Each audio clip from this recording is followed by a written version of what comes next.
Now, it's the midterm elections in the US next week, and there's an awful lot at stake, not least how much Joe Biden may be able to get done in the next 2 years.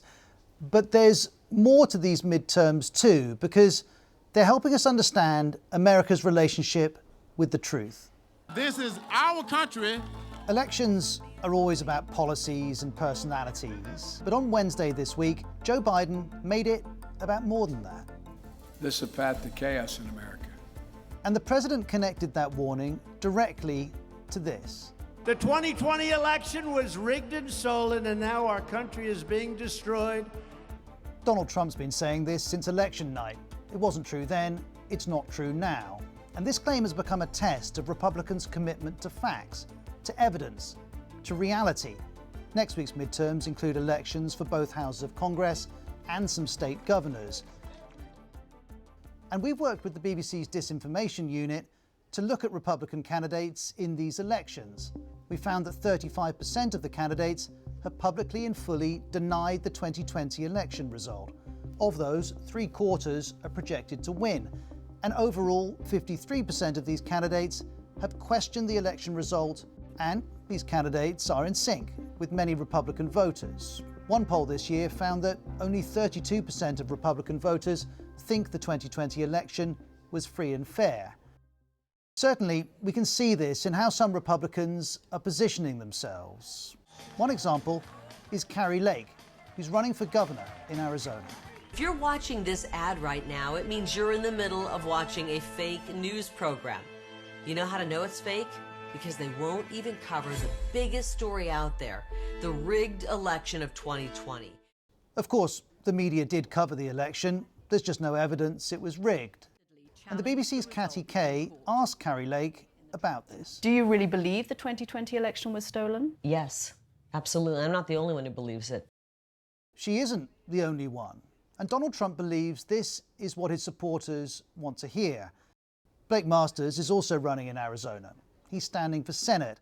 And in a Fox Nation documentary, we see him talking with Donald Trump. If they say, "How is your family?" she says, "The election was rigged and stolen."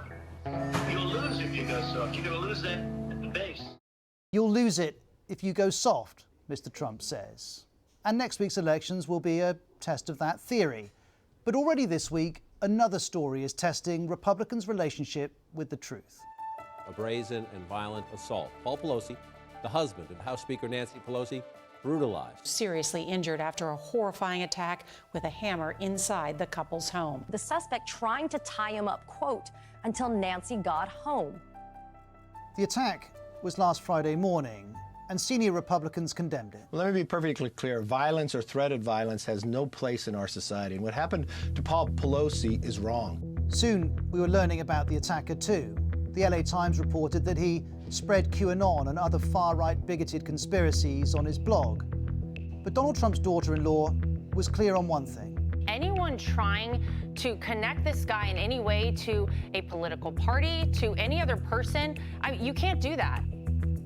Plenty, though, made just that connection, like this conservative lawyer. They're trying to pretend that this has nothing to do with the conspiracy theories that have been advanced among their voters. President Biden made the link even more explicitly. You can't condemn the violence unless you condemn those people who continue to argue the election was not real, that it's being stolen. And as the impact of Republican misinformation was debated, a new conspiracy theory was emerging. CNN described it as the deranged smear that Paul Pelosi and the attacker, the man who hit him in the head with a hammer, were in a sexual relationship. There's no evidence to back this up, but that didn't stop Congressman Clay Higgins sharing a post suggesting the attacker was a male nudist hippie prostitute. He then deleted it. It didn't stop Donald Trump saying this to a conservative podcaster. The glass, it seems, was broken from the inside to the out. And, you know, it wasn't a break-in, it was a breakout. Police say they have CCTV of someone breaking in. Once more, Mr. Trump was confronted with facts and evidence. And as he and other Republicans detach themselves from both, former President Barack Obama frames the midterms in this way.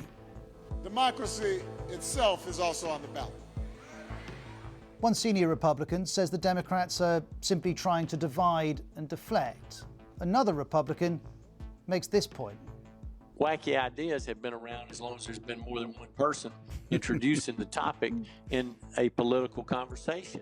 That is a true statement, but the claim about the election in 2020 being stolen is false. Now, voters make their choices for a range of reasons: the economy, crime, immigration. But these midterms are in part a test of where facts fit in to Americans' list of priorities.